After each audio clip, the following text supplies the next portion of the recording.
Good evening. I'd like to welcome you all this evening to tonight's presentation. My name is Todd Gleason. I'm the Dean of the College of Arts and Sciences.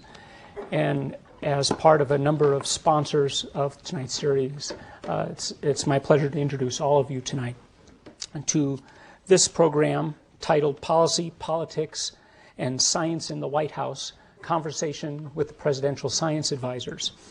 We're very lucky tonight to have Dr. George Keyworth with us. Thank you very much, George, for joining our campus.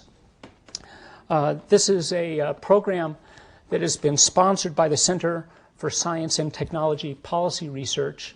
The center operates out of Ceres and is focused on topics of science policy and societal need, on developing policy alternatives for public policy makers, and for developing decision tools which they can use in reaching sound policy.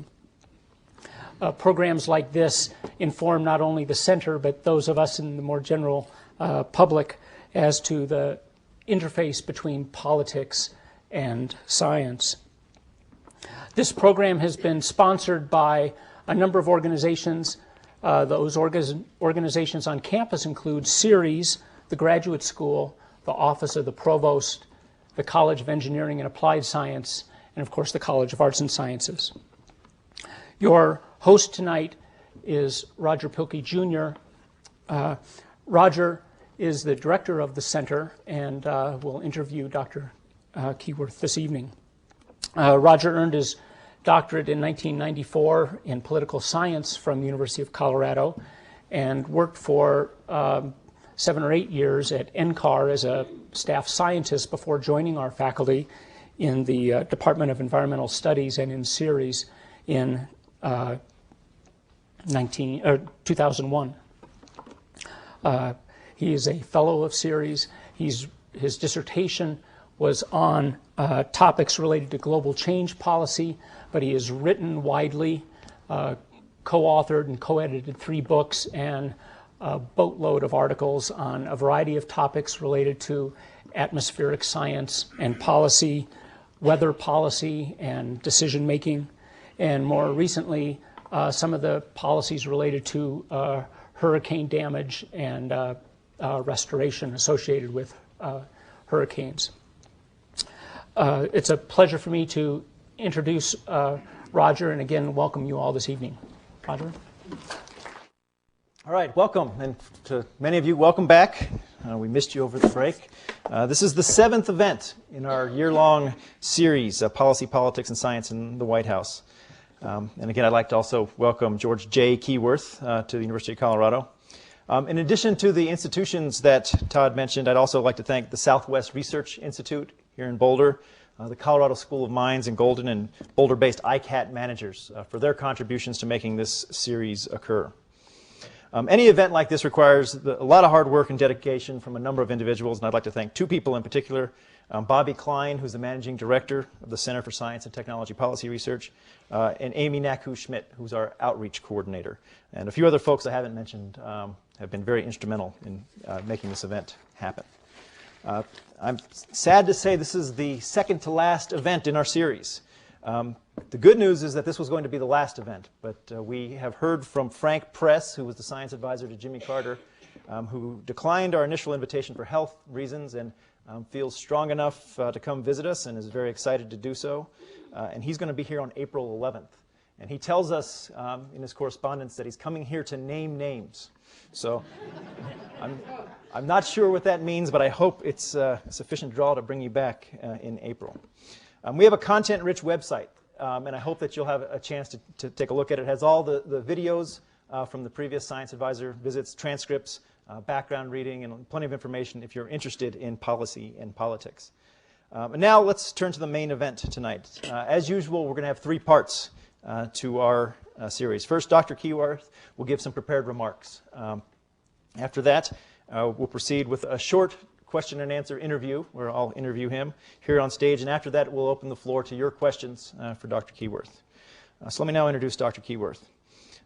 I could read for the entire time that we have here, but I'll give some high points. Dr. Keyworth is chairman of the Progress and Freedom Foundation. Simultaneously, he remains chairman of the Keyworth Company, a firm established in 1986 to work with companies in developing strategies for growth based on emerging and changing technologies. From May 1981 to January 1986, Dr. Keyworth was science advisor to President Reagan and director of the White House Office of Science and Technology Policy. As the senior technical member of the President's staff, he led the administration's efforts to capitalize on U.S. science and technology to strengthen industrial competitiveness and was instrumental in establishing strong budgetary priorities for university basic research, in strengthening university engineering programs, and in stimulating more productive industrial participation in university research and education. Prior to his White House service, Dr. Keyworth was director of the physics division at Los Alamos National Lab, which he joined in 1968. As a research scientist, Dr. Keyworth's contributions include pioneering work in high-resolution spectroscopy. He has had a great deal of experience with international science and technology policy, including working closely with France, Germany, Israel, India, and the People's Republic of China. Dr. Keyworth received his bachelor's degree in physics from Yale University in 1963. He was awarded a PhD in nuclear physics in 1968 from Duke University, where he conducted pioneering research in isospin conservation in nuclear reactions. Why don't you join me in welcoming Dr. Keyworth to Boulder? Thank you very much, and thank you all very much for coming out tonight. Now, it's always a real pleasure for me to visit Boulder. Some might even think I live here, that I might even be on the UC Boulder faculty, retrained or recycled as a sinologist. In truth, it's just that my son and I share the same name. So Boulder is a very special place for me, but it's also special because of the tremendous progress that the university has made in recent years in moving to the forefront of academic scientific research, with UC Boulder scientists earning 3 Nobel Prizes in just the last 5 years. I also commend you for attempting to provide a rational basis for understanding science policy, a goal that I hope will not prove too elusive. Studying how White House Science Advice and OSTP, the Office of Science and Technology Policy, work is a good window into how science policy is made. Now, since several other science advisors have already spoken in this series of talks, I will refrain from giving you the history of the office, nor will I spend much time addressing presidential science advising in general. Instead, I'll just try to share with you some of my own experiences and observations from what was for me a fascinating 5 years, and for the whole world, a particular time of monumental change. It was that brief period where US-Soviet tensions first heightened, then waned, with the Cold War quickly and unpredictably ending. Now let me first insert a little perspective. OSTP remains somewhat of an anomaly among executive offices of the president, viewed by some White House staffers as an asset, but by some others as an imposition. Now, how a consensus among those diverging views emerges, assuming that it ever does, has much to do with how the office functions. And circumstances differ. Each of us has advised different presidents at different times. Priorities varied, pressures were different, and personalities created different relationships. In my comments tonight, I'm going to dwell somewhat on the key relationships that developed my tenure because they were key to my ability to be effective. Now, I joined the Reagan administration in early May, 4 months after the president's inauguration and after the assassination attempt. During the first few months, as well as during the transition planning, there had been much debate over whether a science advisor was in fact needed. Opposition stemmed largely from the perception that OSTP, in its then form, had been recreated by the Congress to represent its and the scientific community's interests in science and technology, while the White House staff was there strictly to serve the president. In other words, a number of the president's closest and trusted friends and advisors viewed a science advisor as somehow likely to be different from them and likely to come with an agenda that might differ from the president's.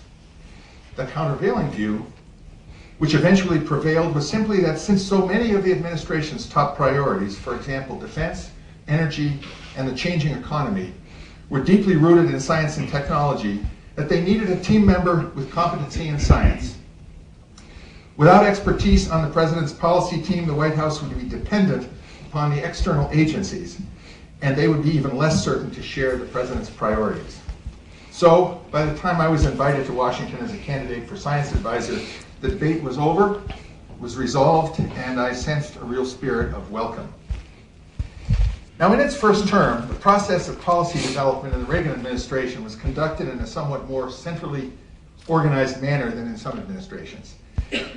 Edwin Meese, who bore the title of Counselor to the President, coordinated all policymaking, whether domestic, defense, or even foreign policy. This wide-ranging power, along with Ed's real talent for the job and his uniquely close relationship with the President, led to him often being referred to in the press as the Deputy President. Now, one of the means that Ed used to coordinate policy development was to hold meetings each evening in his office with leaders of each White House office involved in policy matters, including OMBs, about 6 of us, to discuss both the tactical issues of the day as well as the longer-lasting, more strategic issues. As a member, Ed Meese made it possible for me early on to develop a relationship with the President, as I will explain, and with the other members of the President's senior staff. Now, let me make an important point. A president, in fact, has many, many assistants, but few bona fide advisors. And only he can make the distinction. You're hired as an assistant. Whether you ever become an advisor depends on the value you can provide. The opportunities may not be what you expect. In the summer of 1981, one of the Reagan children began to appear frequently in the press in apparent sympathy with a number of anti-nuclear activists. Worried about her being exploited, the President turned to Ed Meese for advice. Ed suggested that I might help. The President then called me to ask if I would mind coming over to talk about a personal matter. Now, sensing that his daughter would probably not react well to his own counsel, the President asked if I would go out to California and talk with her. I did, and that became the first step in my personal relationship with the President. Just a few weeks later, the President again called unexpectedly, also at Ed Meese's suggestion. I remember it as being on a Saturday morning, and the President asked if I'd mind coming over to discuss an issue that he was pondering. He put the question quite simply. He said, a lot of good people, well-intended people, were suggesting to him that we commit at least $100 billion or so to this new technology called stealth. And he needed to know some basics before making that commitment. In particular, he asked, does it really work? And if so, will it continue to do so? Now, this was a turning point for me in 2 different ways. One is that as I started to give a quick answer, it suddenly occurred to me that this was not the kind of scientific exchange I was used to engaging in with my colleagues at Los Alamos. Here, there would be no opportunity to revise my best guess. Catching myself, I deferred in answering until I could gain enough knowledge, real knowledge, to be confident in my advice. As it turned out, it took several months. The second reason that this was a turning point was that this was the first time I confronted the unusual nature of advice to the President and the extraordinary isolation that the President has in so many of the key decisions he must take.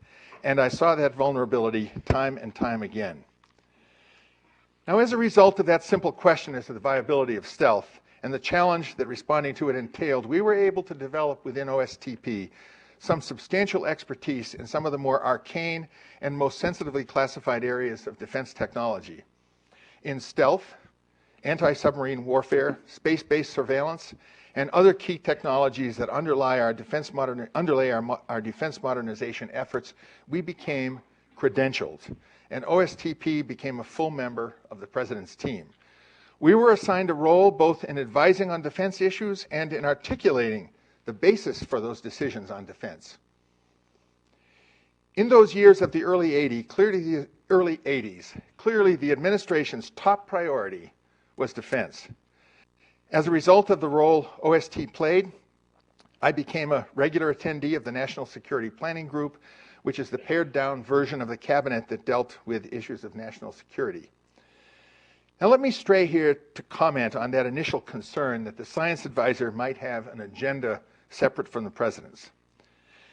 Many of my colleagues may not have had agendas of their own. I confess that I truly did. It was a strong belief stemming from my own observation that no federal research dollars on average gain more fruitful rewards than do those relatively few committed to basic research, the search for pure knowledge. In contrast, federal R&D ostensibly directed toward aiding the economy generally fail. We had quite a few opportunities to weigh in on policy issues having to do with industrial competitiveness, such as the rise then of Japanese microelectronics. Fortunately, we generally wound up advising no action, which turned out to be the best policy. But I was committed to making basic research a major priority in our administration's support of R&D.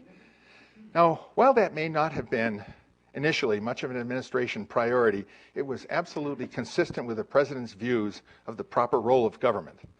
And to an extent, simply as a member of the President's personal team, I could always put forth the cause for basic research, and I did. But to be truly effective in terms of major funding, it takes a lot more than simple persuasion. There are simply too many competing needs. Instead, one has to earn what I will simply refer to as points, the means to barter effectively for competing priorities. Just as in many other walks of life, one earns points by producing value. Let me share with you one example. In the fall of 1982, the administration was having a difficult time indeed finding a politically acceptable basing mode for the land-based MX missile.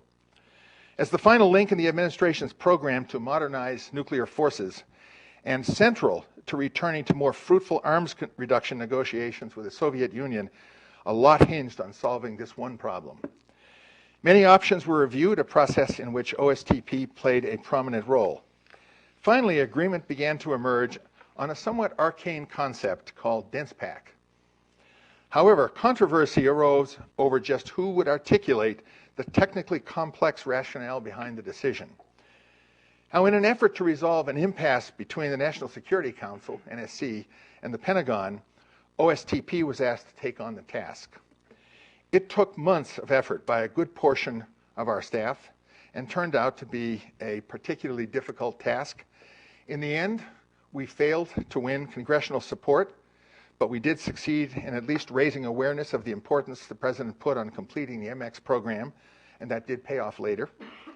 But the battering that OSTP took on this effort and the evidence that we could hold our own on a nasty public and congressional battlefield earned us some additional legitimacy. We had acquired some points. Few people who come to Washington for the first time really understand what they're getting into. This is especially applicable to science advisors who come from a wholly different world. So you either learn and quickly, or you become irrelevant. Fortunately, earlier in my tenure in Washington, an acquaintance had suggested that I study the wisdom to be found in Machiavelli's writings, especially in The Prince, perhaps the greatest treatise ever written on the exploitation of power. Unlike business, Washington is far more about power than it is about process. Where we in OSTP most needed power was in the budget process. While the administration had certainly agreed that funding for basic scientific research, particularly in universities, deserved the special protection first defined by Vannevar Bush after World War II as a federal trust, there was, of course, a wide range of opinion as to just what funding increases were actually needed. The 70s had been a generally tough decade for basic research, especially with huge rates of inflation of the previous of those years, and we in OSTP felt that some pretty heroic funding increases were required. This is where we chose to spend our points. We spent them on the subsequent 18% annual increases in NSF's budget, on the introduction of a number of major new programs such as the NSF Centers and Young Investigator Awards, on new facilities that had never appeared in agencies' budgets. Those and other increases were the result of negotiations where such points were required. While each of these thrusts were consistent with administration policy, the individual initiatives could only be obtained because OMB knew that we were willing to let Ed Meese or the President resolve differences of how to implement those policies.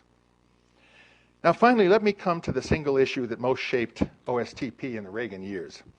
It is the one issue for which OSTP during that time was best known. It was controversial and divisive beyond imagination, and it certainly had the most impact on the world. From my earliest meetings with the President and with him, of course, knowing about my background at Los Alamos, he often spoke to me about his concern over the basic premises upon which nuclear deterrence was founded. Like presidents before him, he was saddled with a defense strategy that relied on the threat of genocidal retaliation to prevent nuclear attack. From the start, he detested the concept of mutual assured destruction, and unlike his predecessors and most of the defense community, he had little and lessening confidence that it served either the nation's or the world's long-term interests. He also observed that in spite of various arms control treaties and agreements, the nuclear arms race continued unabated. Still more distressing to the president was his observation that even the fundamental assumption about the validity of nuclear deterrence, that is, its presumed stability, was eroding. In nuclear deterrence, stability is the all-important condition that defines the likelihood of one side deciding to risk a preemptive strike that would be capable of reducing the chance of significant retaliation. Now, with stable deterrence, there's simply no incentive for anyone to initiate an attack. And this was the case for decades, where population centers were targeted. However, with two particular technological advances of the mid-70s, more precise targeting of warheads and the ability to mount multiple warheads on single missiles, it became feasible to make the other side's weapons, such as missiles in silos, the targets. Now, while still unlikely, preemption was beginning to now be conceivable. One could see the trend lines, and the result was that stability was going to continue to erode over time. The situation would just get more dangerous. During his first 2 years, modernizing the nation's strategic forces and rebuilding the military was the president's top priority. He was immersed in every aspect of it, in weighing the various options for modernizing our strategic forces, in moving arms control from the SALT framework, strategic arms limitations, to START, strategic arms reductions, and simply in trying to understand the Soviet Union's motives and intentions. President Reagan grappled with all the intricacies of deterrence. As a consequence, when the opportunity presented itself in early 1983 in the form of new technologies, he decided to take the bold step of SDI, or the Strategic Defense Initiative. Expressed most simply, he concluded that the stability of deterrence was eroding, that it was wrong, that there had to be a better way in the long term to ensure our national security. And he was taking the long view, not proposing a development project, but proposing a research program that would lead to such development. In this sense, he was a science advisor's best and most demanding client. He believed, based on evidence of some remarkable new technologies, that U.S. efforts in science and technology could develop better, more humane, and more lasting responses to nuclear threats than currently existed.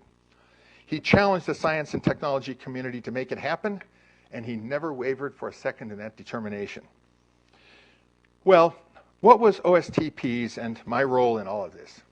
This is one of those areas where most people on the outside had little idea of what really occurred. So let me correct just two of the many myths that unfortunately masquerade as accepted knowledge. First, the idea of SDI had roots that went back many years in the president's mind, and he had bided his time through his first 2 years as president until he could find the right time to bring it to fruition.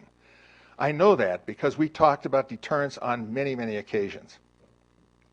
Few people on the outside knew it because they only saw the visible first stage of his defense planning, which I characterized earlier as the Strategic Modernization Program, which focused on traditional weapon systems. So SDI was his idea. It was his idea waiting to emerge. Second, there was substantial technical assessment of SDI's long-term feasibility well prior to the announcement. When I was consulted by him, I already had the benefit of some recent studies, classified studies, by a group of my own advisory group, the White House Science Council, that showed a dramatic change in potential defensive technologies. I was asked by the president for a go, no-go opinion on SDI's stability, which I can assure you was the most momentous and frightening decision ever thrust upon me. But my role was as an advisor and to tell him what was possible. The president wrote virtually the entire announcement of SDI himself. I advised him, I helped edit the speech, and offered him choices for restating key points. I did my best to explain the president's intent to other members of his staff or his cabinet. George Shultz, in his book Turmoil and Triumph, argues that the president relied too heavily on my advice. For technology assessments, he did rely heavily on me, but that was my job. But I had little initial input into shaping the larger policy, and my input was not needed. One need only examine how Ronald Reagan carried out his negotiations personally with Mikhail Gorbachev to see just how independent and determined he could be. The president had from the beginning a clear vision of where he was leading the country, and SDI was just part of how to get there. He and he alone made the estimates of the risks and benefit, and he never wavered. From the point at which SDI was announced, March 23, 1983, I became a single-issue science advisor. Those were my orders. Fortunately, we had already set in motion the restoration of support for basic research, and the OSTP staff did a pretty good job of maintaining that pressure in the years following. But the president asked me to represent his interests and intentions on SDI, so that was my priority. I did that as a very visible spokesman inside and outside the White House, and I coordinated the beginning and reorientation of research efforts until a formal program could be established in the Pentagon. In particular, while the diplomats were trying to position SDI as just another pawn to be traded away in the game for some modest gains in arms control, I was traveling the world, visiting heads of key allied states, carrying the president's message that SDI was under no circumstances open for negotiation. I knew his commitment, I suppose better than anyone else, and spoke with confidence that everyone else thought was misplaced. It was not until the end of 1986 at Reykjavik that the rest of the world recognized the depth of his commitment to SDI. He turned down a remarkable offer of arms reductions from the Soviets because the price of it was killing SDI. The world, or at least most of it, was aghast and accused him of a massive blunder. They were wrong. And in fact, it was at Reykjavik that the Berlin Wall began to fall. While I wouldn't for a moment claim that these times I've described are akin to those that these times are akin to those that I experienced a generation ago, neither are they anywhere near as different as I suspect many believe. The end of the Cold War has not seen as much diminution in defense spending as some had expected, and it has brought into focus new and demanding technological challenges in national security. Arguments that basic research is no longer necessary are to me as unjustified as was the suggestion more than a century ago to abolish the patent office, since most ideas had already been invented. Now, with that as my introduction, I look forward to the best part, a good discussion. All right. Well, a few questions for you. We have questions that we've collected based on looking at some of the histories that have been written, and also collected some from our students. And so we'll go through a number of these, and then we're going to turn it over to the audience for questions. Can you tell us how you became science advisor? You were a science advisor at a relatively young age compared to some of the folks that we've talked to, and what was the career path that got you into the White House? Well, I'm not sure it was a career path. I went to Los Alamos right out of graduate school simply because I wanted to do a very, very expensive fundamental experiment in nuclear physics, and Los Alamos was the only place that could pay for it. And so I went there, and I did that for several years. And having spent so much money, I was called upon to pay the price of doing some administration, which I did for a while. Ultimately, I ran all experimental science at Los Alamos, including fusion research and the weapons testing program and so on. But I think I was really, to answer your question, is that President Reagan was a youth chauvinist. And he had a series of lists that had been given to him by the National Academy and various groups that advised him. And his comment to me was that I was the only one on all the lists that was really young. I was 41 at the time. And science advisors are typically at the end of their career. So I think it has to do with the fact that Reagan was a youth chauvinist. In his book, Bruce L.R. Smith, The Advisors, he says that you gained influence with the Reagan administration because of its faith in science. Number one is, do you agree with this? And can you tell us a little bit about President Reagan's attitude towards science more generally? I think it's pretty well known that Reagan was a very optimistic person. And he believed that you identify a problem, you can solve it. And he believed, as most of us do, I suspect here in this room, that those tools are science and technology. So Reagan did not have a great fascination with science itself. I was saying to somebody today, I think the most beautiful problem in science is the spinning top. And the most beautiful subject in science is classical mechanics. I do think I would have a very difficult time explaining that to the president. But on the other hand, his faith that we could solve anything through science and technology was sort of eternal. We had some comments today when we spoke in one of the classes that you visited about how policymakers understand science and how they understand technology and how that might differ from academic understandings of science and technology. I think you've got to sort of go back and think how when you're in graduate school you go home and explain to your parents what you're doing. You go very much back to basics. I think it's a mistake to think that policymakers or elected officials understand things like, for example, the mere concept of basic research.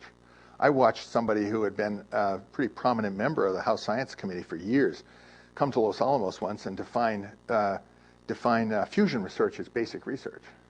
I hear people saying that NIH is basic research. These are not basic research by any stretch of the imagination. So I think when you talk to policymakers in Washington, I think you've got to go back to the fundamentals. You know, it's a little bit like trying to teach. A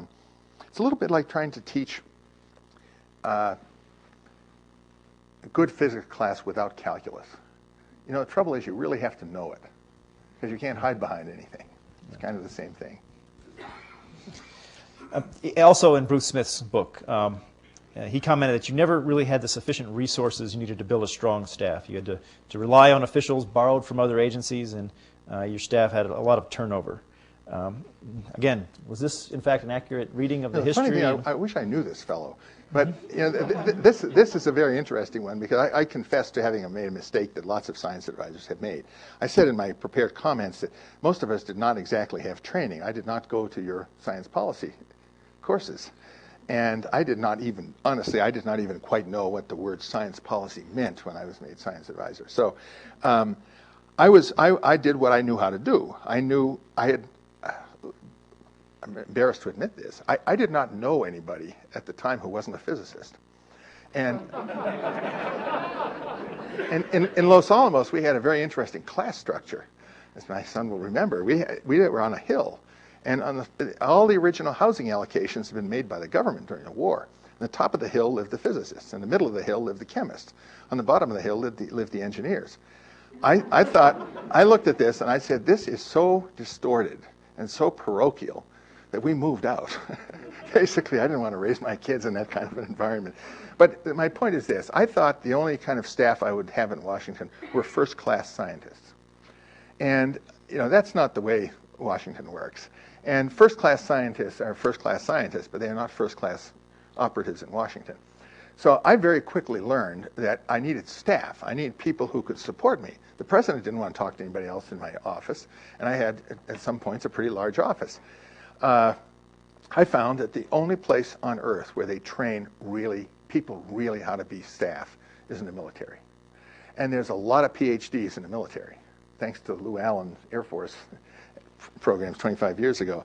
And I found that I took a lot of people who were colonels and one-stars. My office, they were really good staff people, and that's how you get them. I think a lot of people had to learn the same thing. By the way, they weren't just good in defense areas. A lot of them were very good in science and dealing with NSF and so on. And I borrowed a lot of these people because military officers couldn't come and work for me. It's the only way they could. I never had budget problems. I had budget battles, but I never had budget problems.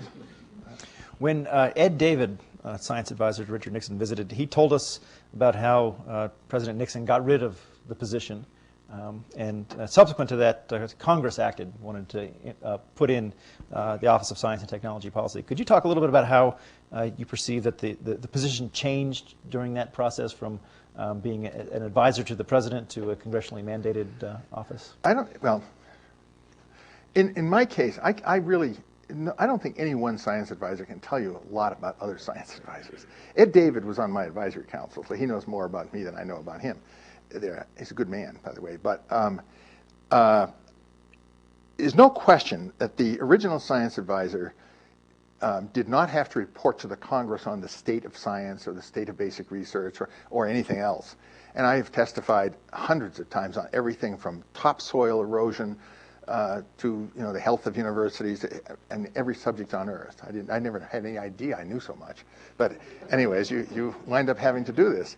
And but nevertheless, the current director of the office, if he is named the science advisor by the president, which everyone since Frank Press has been, I believe, anyways, you have the same legal protection in never having to share with the Congress what advice you've given to the president. So you're dual functioned, essentially. I confess, and when I said in my prepared comments that at the second half of actually the 3 years, the last 3 of my 5 years, I was a single issue science advisor. I was not OSTP director effectively. I relinquished, not formally, but I basically made that low priority and I gave it to everybody else to do because I was asked to only do one task. So you do both. I think also there was a wonderful thing done by that act of Congress, and that's not very often appreciated. They gave OSTP its own basic budget. I was appropriated just like the Pentagon is appropriated. You go and fight for your budget instead of sharing the Office of the White House the White House office's own budget. Today we talked a little bit about some of the tensions that can arise, and we've seen this with the other science advisors who visited, that many in the science and technology community see the science advisor as their representative in Washington, and their job is to fight for budgets. And at the same time, another job of the science advisor is to work for the president and implement the president's agenda, which may not necessarily be the same agenda. Can you talk a little bit about those tensions and how you saw them? I didn't have those tensions. If you allow them to develop, they will. I cannot tell you how many times in the first year I had people who considered themselves statesmen for science tell me, trying to give me orders. I can tell you some very distinguished, outspoken, very accomplished scientists who never again got through my phone. You can't do it. I mean, they're mutually exclusive. They're orthogonal. If you are seen for 1 second as pandering to people on the outside, you will no longer be credible. And I'll tell you an interesting story, which actually is embarrassing because I certainly was one of these. But one day somebody came running into my office, I guess the second or third year, one of my senior staff people came running into my office. I wanted to see me. And he said, I had to do something. You've got to do something. David Stockman just had an interview downstairs in the whole Indian Treaty Room. And he was asked about trough behavior at the trough. And he said, of all the pigs at the trough that you have to deal with, which are the ones that have the most voracious appetites? And he said, I can answer that question correctly or incorrectly, and I'm going to tell you, they're one of my favorite pigs, but they're the best feeders at the trough, and they're the scientists. And the guy my staff guy came to me, and he said, you got to go down there and defend us. And I said, why? He's right. We are. And I was one.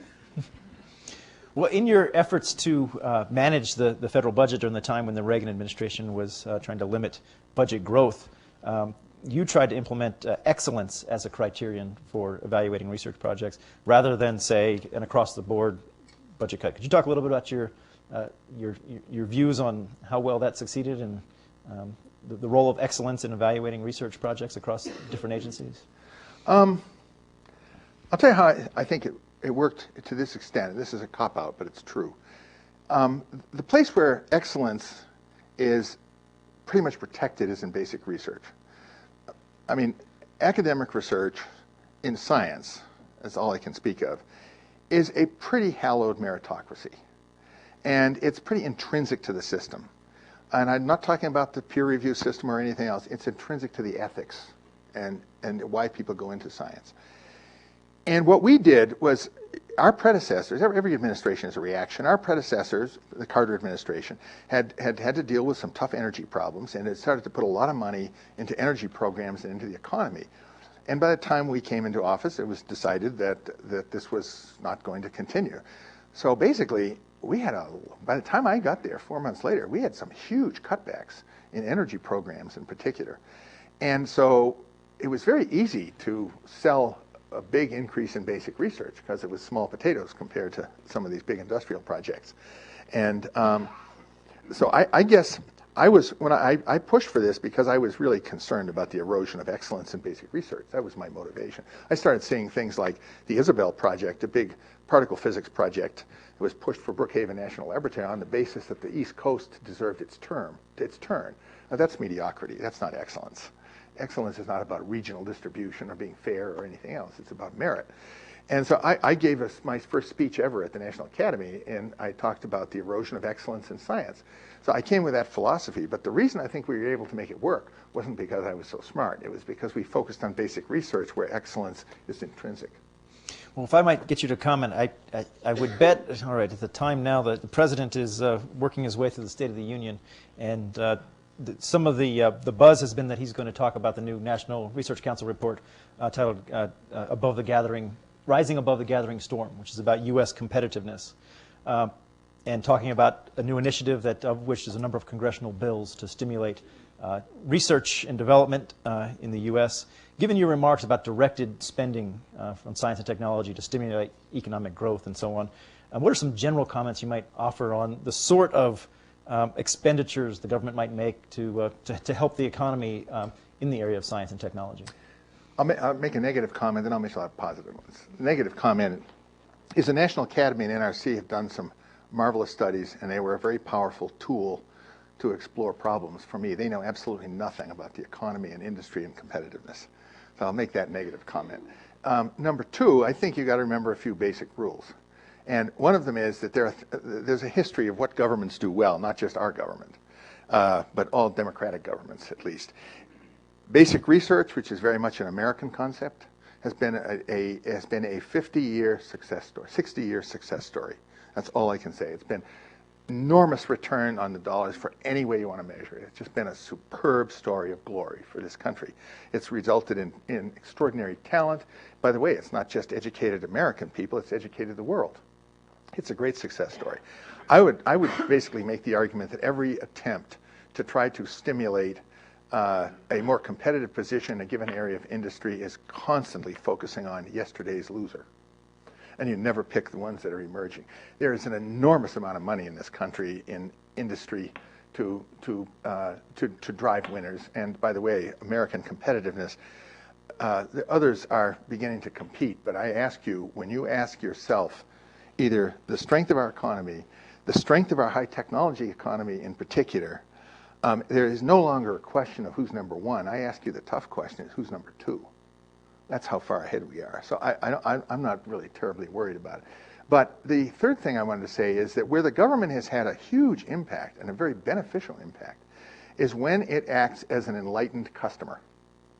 And a classical one is DOD. The Department of Defense, especially in the period from the end of the war until the middle 70s, took a most enlightened attitude towards meeting its needs. Now, we'd like to say, if you look at a couple of great universities, MIT and Caltech, you'd like to say, well, these are the results of the National Science Foundation and Vannevar Bush's policy. That's not true.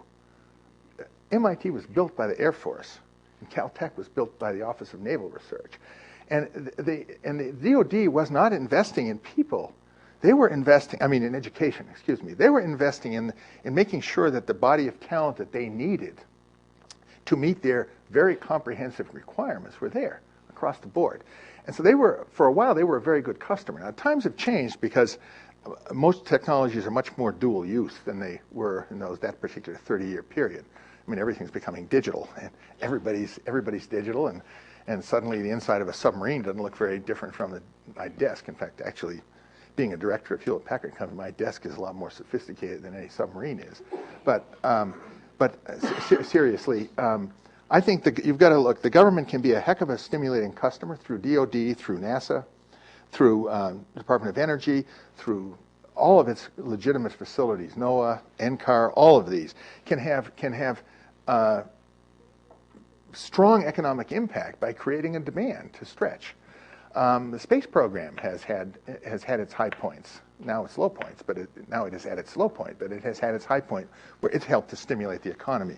So when the government acts as a customer, it can be a great stimulus. When it acts as a stimulus, it's a flop. And if you want to see how it fails, look at how Japan's efforts to do so failed. Look how Japan is strengthening and has been strengthening steadily as they have become less invasive. Look at the total failure of France and Germany's efforts to try to stimulate economic growth. Look at the attempt in the middle 80s to try to develop a microelectronics industry when the barriers to entry were so enormous and the winners had long ago been picked. Well, this raises, I guess, a fundamental paradox. If, as you suggest, in the early years, the Department of Defense was driving a lot of the push towards research in this country. How do we reconcile that with your previous statements about basic research being so important? Because the Department of Defense, if anything, does not have a basic research mission. It's very mission-oriented, focused on... Very good question. Sort of ask yourself, why do you do basic research? And I do basic research because it's like art. I like art. But there's a very practical reason for doing it. It's because the way you train the very best people in the world is to train them in an environment where it's all inquiry. Just nothing practical, just advancing the state of knowledge. And DOD was smart enough to realize that. Of course, by the way, remember that all the scientists in the country worked on defense during World War II. So they all had sort of a vested participation in shaping how the DOD would continue to work in peacetime. And you had not bureaucrats, but participants, real scientists.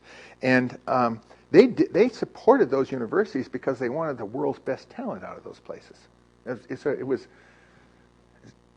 Basic research is not, I give my own bias about art, but basic research is immensely practical. Well, let me follow that up. There's been a lot of talk, which comes up, it seems, every 10 years, every 15 years, that the U.S. is facing a shortage of scientists and engineers. And the particular NRC report I mentioned raises that issue. Do you think the United States, in the context of India and China growing and developing, faces a competitiveness issue with respect to the number of trained scientists and engineers in this country? Yes and no. I think you never have a good balance between supply and demand. But, in this country, we always meet that supply and demand because the top people in the world come here. They don't go to Europe, they come here.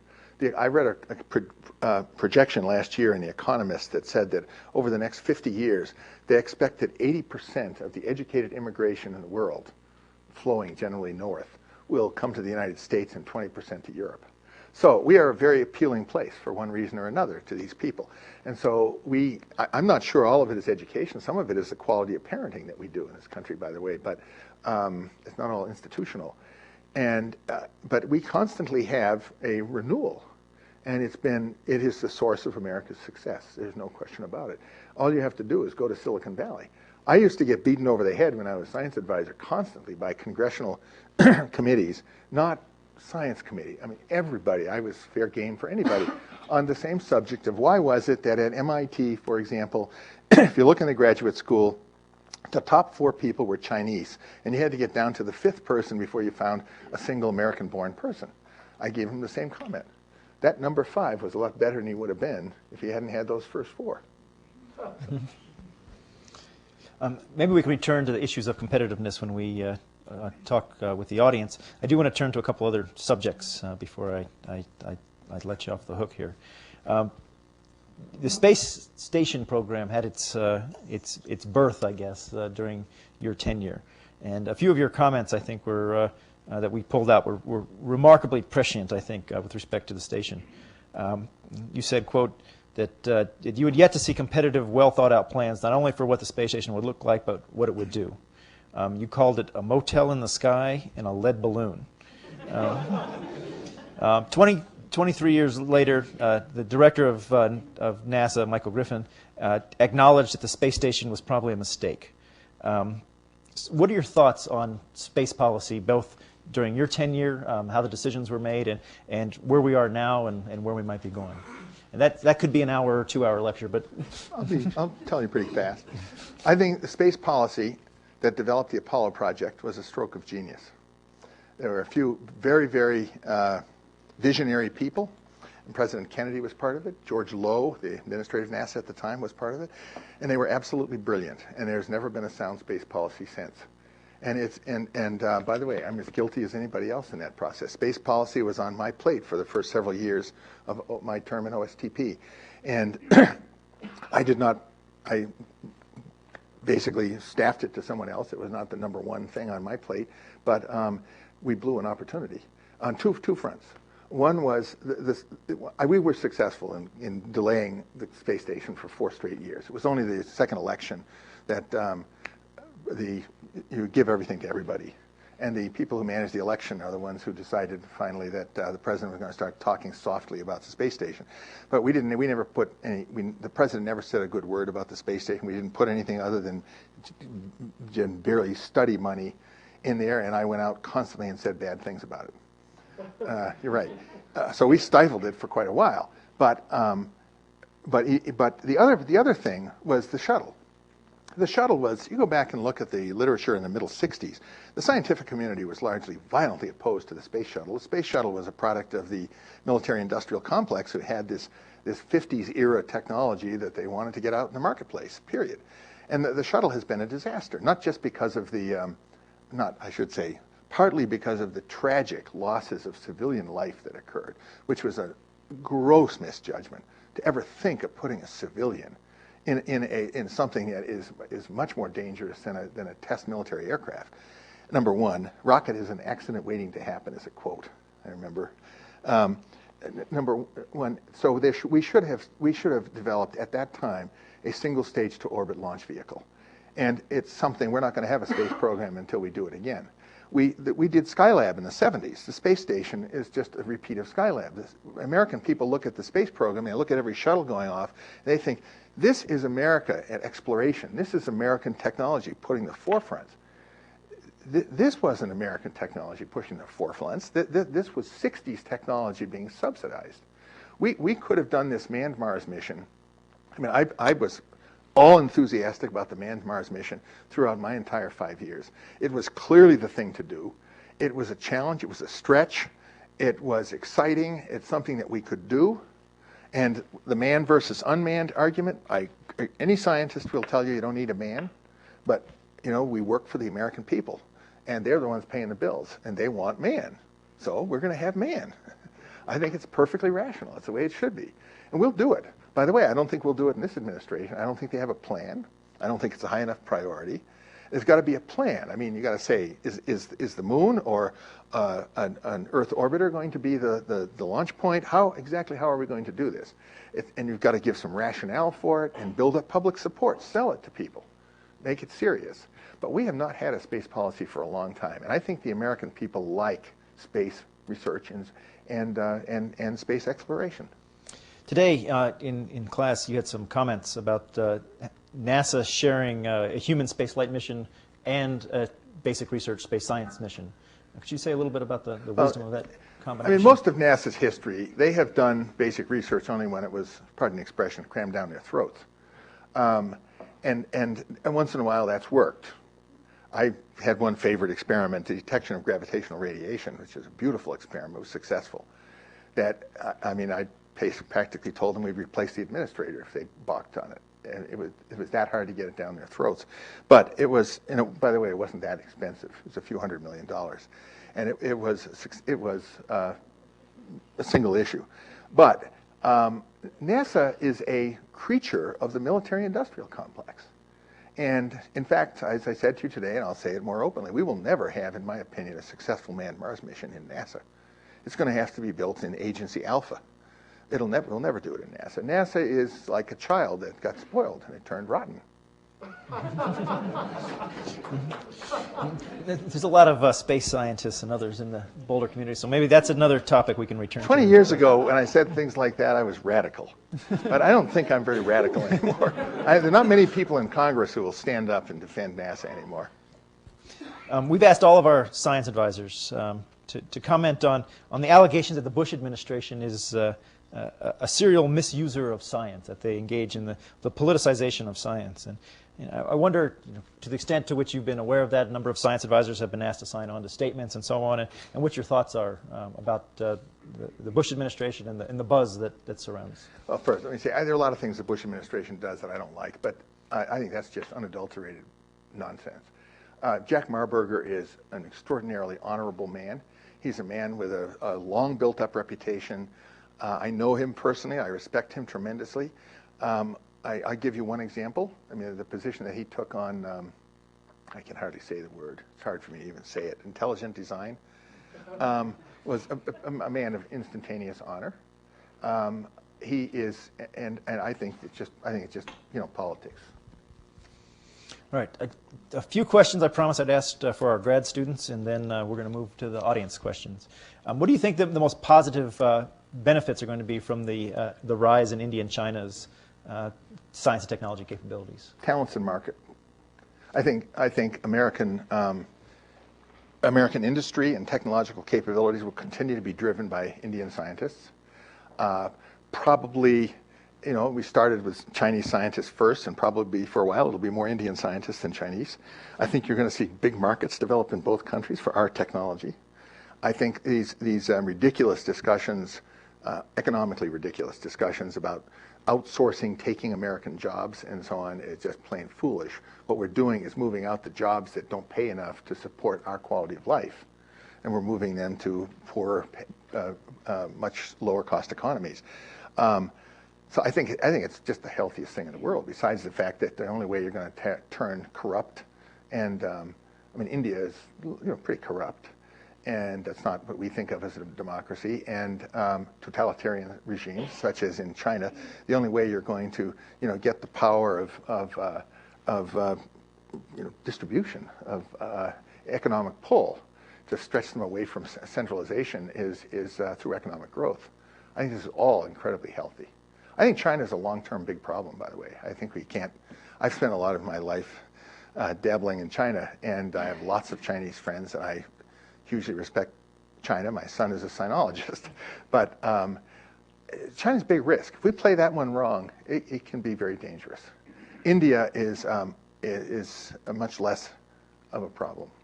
They shot their wad with an incredibly clumsy move of their nuclear weapons test. And there are a lot of things between the United States and them that you'll never read about, not for a long time to come. But I think that's fairly stable. Mm-hmm. All right, jumping around to another topic. What do you think about the increasing commercialization of university research environments and the focus on patents and university professors having companies on the side that may be worth tens of millions of dollars and so on? Well, I think that part doesn't bother me. I think entrepreneurialism is a renewal force, and entrepreneurs in campus are great. You see it a lot in biotech, and I don't see negatives. I'll tell you what I do worry about, this is a confessional. I mentioned before one of the programs we started with these NSF centers, and one of the ideas of mine was that that industry has a lot of really tough problems they need to solve, and they should bring them into the academic environment. I'm not so sure that was a good idea. I watch now from Hewlett-Packard Company and so on, and I'm not so sure that the influence of industry is 100% good. I worry in the long run about deteriorating the quality of the academic inquiry process. I worry about too much practicalities. I'm not worried about the entrepreneurialism, and rich faculty members are a great idea as far as I'm concerned. But I worry. I'd hate to see, businessmen have, I've already said what I think happens when government that has their responsibility starts to meddle in industry.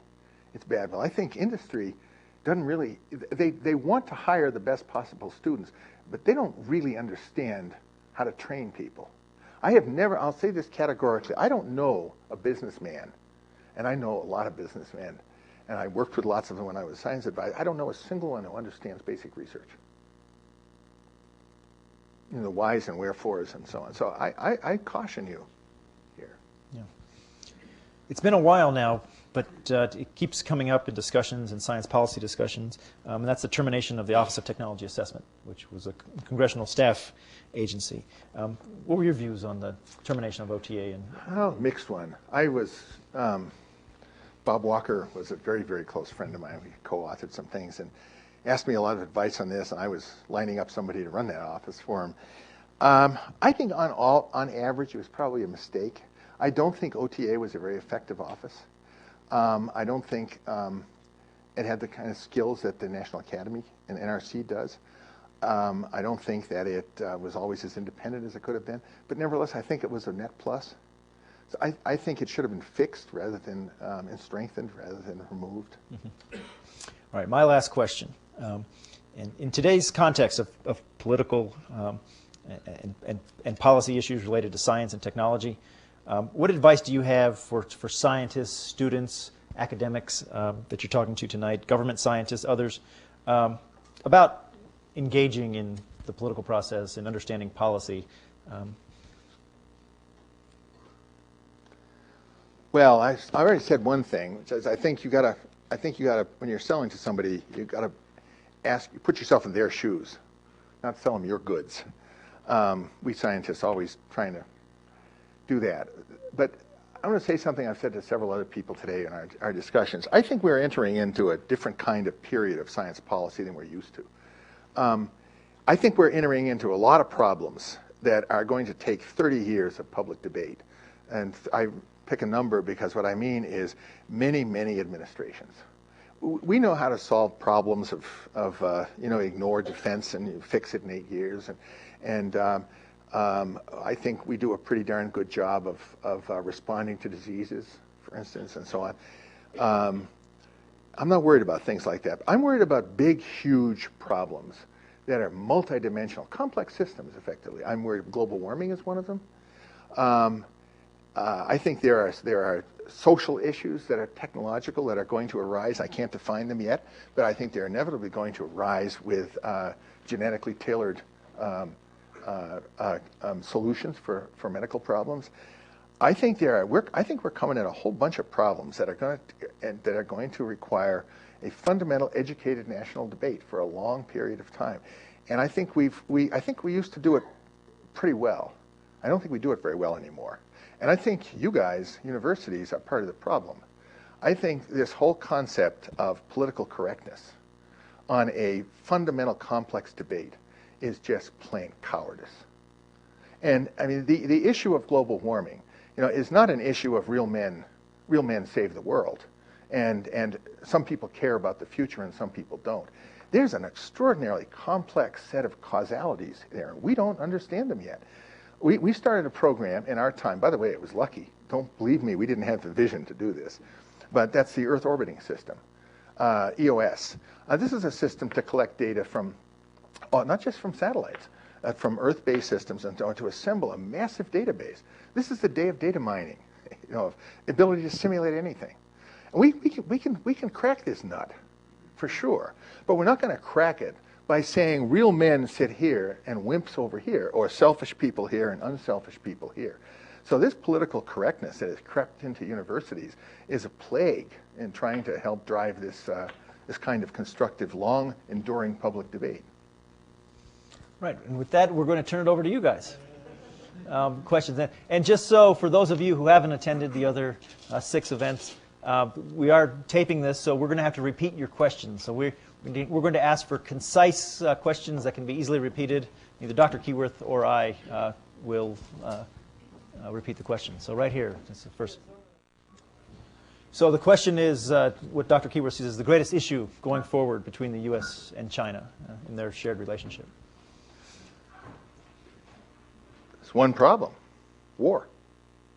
I mean, fundamental conflict over fundamental different interests. Taiwan, whatever.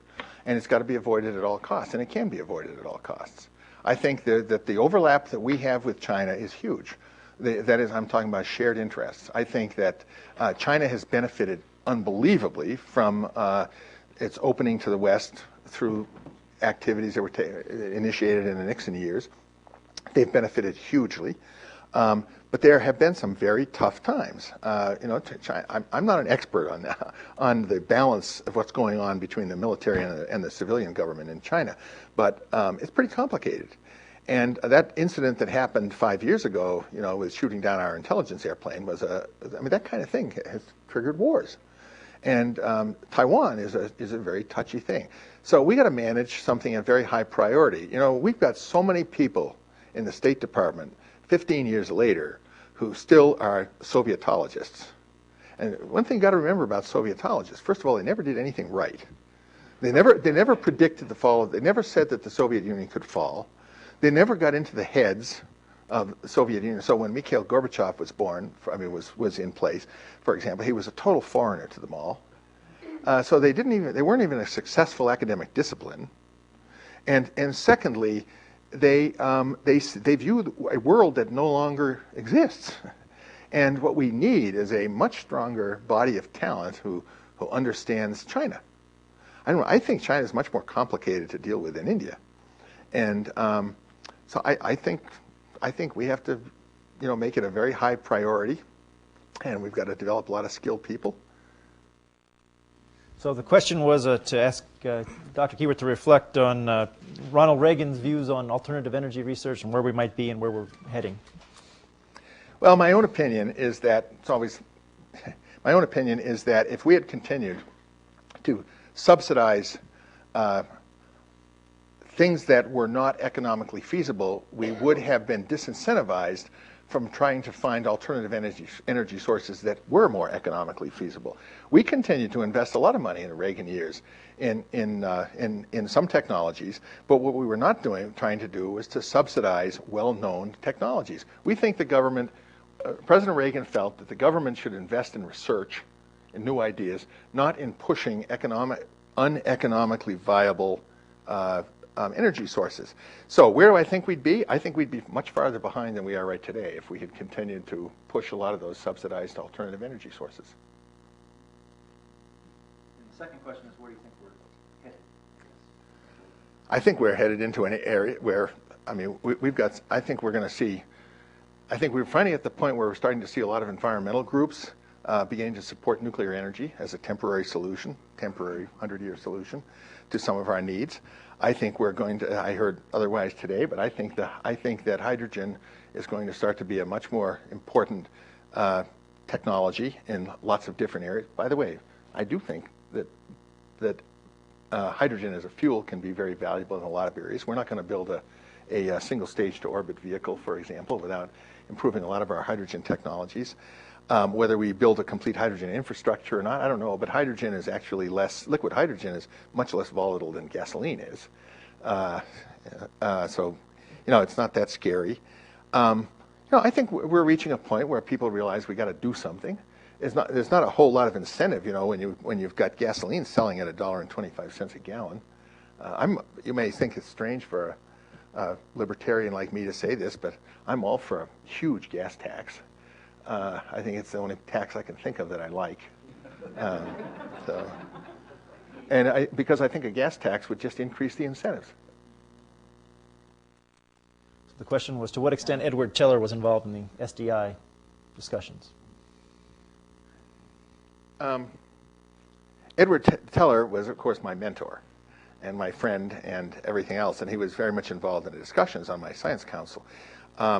He certainly was not involved in any way talking to the president about it, stimulating it. He had a concept that he had sort of become almost theologically committed to called the X-ray laser or third-generation nuclear weapons, which were exactly the opposite of what President Reagan was trying to do. President Reagan was trying to, as he said in his speech talked very little about ballistic missile defense. It talked about reducing our reliance upon nuclear weapons. And the last thing in the world the president wanted was orbiting nuclear weapons up there. So I confess, I can say it now all these years later, that's why we have these talks, one of the biggest and most difficult problems I had was this problem of the fact that Edward was my mentor, and he was very much admired by the president. Edward, remember, if Edward had not fought to get the hydrogen bomb built, the world would have been a very different place, because the Russians built a lot better hydrogen bomb than we did about 6 months after we did. So it was a very close call, and the whole American scientific community was against doing it. So it was a very close call, and Edward was a very courageous man, and the president liked him very much, but he was the bane of my existence on this one. Well, so I'll let you rephrase that. Okay, let me rephrase it. First of all, you know that the scientific community was largely opposed to SDI. It's correct. How did we get funding for SDI, nevertheless, in the Congress? And there's something going on today. How is that going on? Is that a fair rephrasing? Okay. First of all, the fact that the scientific community was opposed to it is only marginally relevant. There aren't really very many scientists, and it really don't represent a very large part of the voting population. And the credibility that the scientific community had in the Congress in defense in the 50s and 60s and early 70s just isn't there anymore. We don't have the Johnny von Neumanns and so on who are standing up there as, people really responding to issues. The scientific community became very, very pacifist oriented, and the House Armed Services Committee, not going to sit there and spend a whole lot of time being swung by a bunch of pacifists. So their opinion was not all that high on the matter. Secondly, the concept that they were opposed to was a concept that nobody was actually talking to. They were arguing that you cannot build a perfect defense. And as any scientist knows, you really can't build a perfect anything. And what was proposed instead was to build a system that simply complicated targeting to the extent that nobody was incented to make a first strike. And this is a ballistic missile defense system that's 20 or 30% effective. Absolutely complicates it. So they were talking up here of some idealistic thing, and in fact we were sitting over here proposing to do a completely different thing. So it wasn't very relevant. The money that was in it was initially we had a $400 billion defense budget, whatever, 300 and something $billion defense budget. We were spending a few $1 billion on SDI. It's a pretty rare president as popular as Reagan, who Congress is going to try to fiddle around with that. And we had a pretty strongly Republican Congress, so we didn't really have very much trouble selling it. Now, going to the other point was, and by the way, if you remember what happened, President Reagan proposed SDI on March 23rd, 1983, and a couple of months later, Chernenko, who was the Secretary General of the Communist Party, head of the Soviet Union, somebody nobody had ever been sure that he actually was still alive when he was appointed, he died very quickly. And then Yuri Andropov, who was the KGB head of the KGB for a long time, came in and he became Secretary General. The minute he was made Secretary General, about 3 months after SDI, he came out and he was so aggressive against SDI that an awful lot of people in this country said there must be something good about it. And so we had this phenomenal salesman over there. Unfortunately, he died a few months later. This is when President Reagan made the famous statement, and how can I deal with them when they keep dying on me? But anyways, so he had this wonderful sales force going on over there. But finally, come to the modern point, I do not have the slightest idea why anybody is trying to do an SDI today. SDI was a ballistic missile defense system, okay, against this very complicated eroding stability that we faced in 1981. That doesn't exist anymore. Now you have a different kind of threat. You have on ballistic missiles, you have a threat from Iran, you have a threat from North Korea, and I am reminded once, I said this twice today, but I'm reminded of giving a speech at the Kennedy Center on what the president intended by SDI just a few weeks after the speech, and I said, you've got to understand, ballistic missile defense is like this. It's broken up into 3 components. You have 3 opportunities to intercept a ballistic missile. You have the boost phase, when it looks like a Roman candle, and you can see it from thousands of miles away from space, and it cannot be hidden. It's like a shuttle being fired off. And that's one opportunity. You don't even need to know where it's aimed. Just destroy it at that stage. Then you have a very quiet stage when it's going through the exoatmosphere, very quietly, very difficult to see, but you have a long time in which to intercept it. And then you have the third case where it's re-entering through the atmosphere and before it strikes its target. So you have boost phase, mid-course, and terminal intercept. And a general is in the audience, a very, very distinguished general, Glenn Kent, who had been one of the architects of post-war deterrence, stood up in the audience and he said, and I knew him quite well, he stood up in the audience, he said, Jay, I think you're missing the really important point. I really couldn't imagine what I was missing. It sounded like beginning to end. And he said, you're missing preemptive interdiction, which is the 4th phase. Yeah. Anyways, he was absolutely right that in most of these, take Iran, for example, rather than build a ballistic missile defense system for the whole world against Iran, which would be unbelievably complex, you've got 2 choices. Defend Israel with the most likely target. That's a terminal defense requirement. Israel, to some extent, is doing that. And ultimately, it's maybe something that we would get involved in. Or the other one is do what the Israelis did to Iraq in 1981. They went in and took out an Iraq reactor. was saying to some people this afternoon, it was my first tough job in the government. Everybody was in California, and in August, I think, of 1981, and I was asked to go before the White House press corps and tell them what the president's position on the Israelis taking out this Iraq reactor, Osiris was. And I looked at all the intelligence, and it was blatantly obvious that this reactor had no purpose other than to develop the material for the Iraqis to build a nuclear weapon. The Israelis shared with us their intelligence, we shared with ours with theirs, and they acted without telling us anything about it. And I looked at it, and I called Ed Meese and said, "What do I do?" And he said, "Why ask me? It's your job." So I went and stood before all these tough people, and I said it was an act of defense, whereas we do not endorse attacks upon sovereign nations. Nevertheless, on any rational basis, it was a justified attack. And the president came back and said to me next day, after he came back, he said, I said, "You know, I wish I could have said it so succinctly, but," he said, "that's exactly what I would have wanted you to say." And I'm afraid we're going to have to get used to things like this, because you cannot take even the smallest risk of a nuclear attack from one of these lunatics. A nuclear weapon, the results of a nuclear attack, a single nuclear weapon, are a lot greater than most people think. And I mean, they will irreversible damage on a Western country.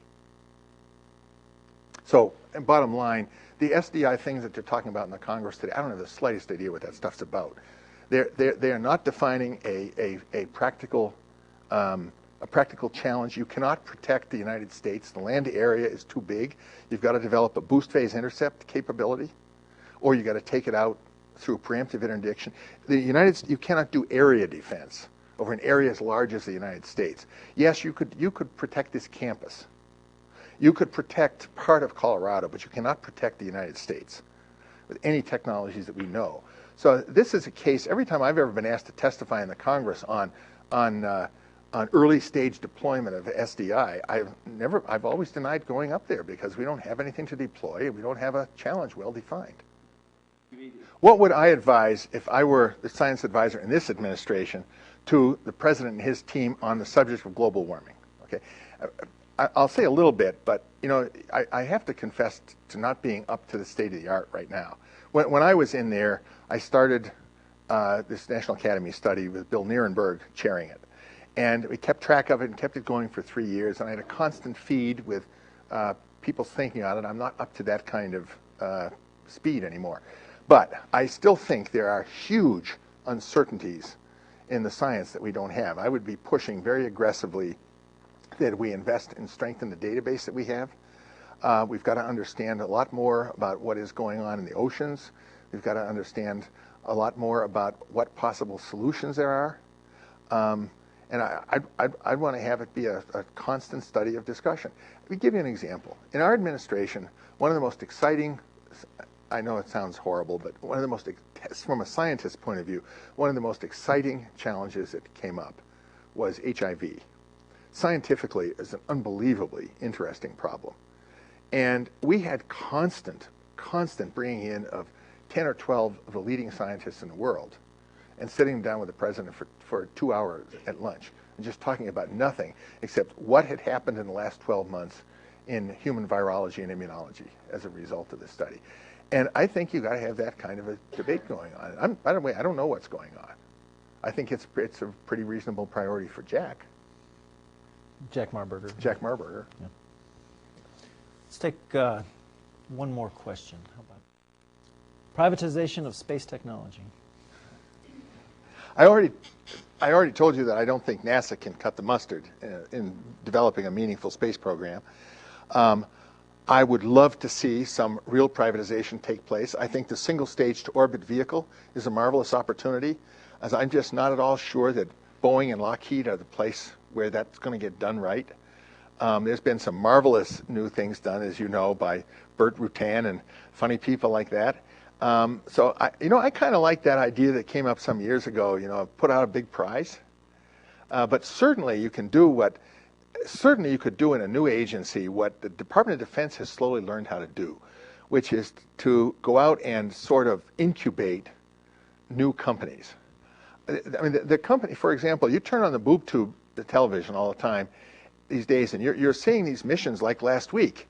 You see a Predator airplane going in and taking out some terrorists in Pakistan.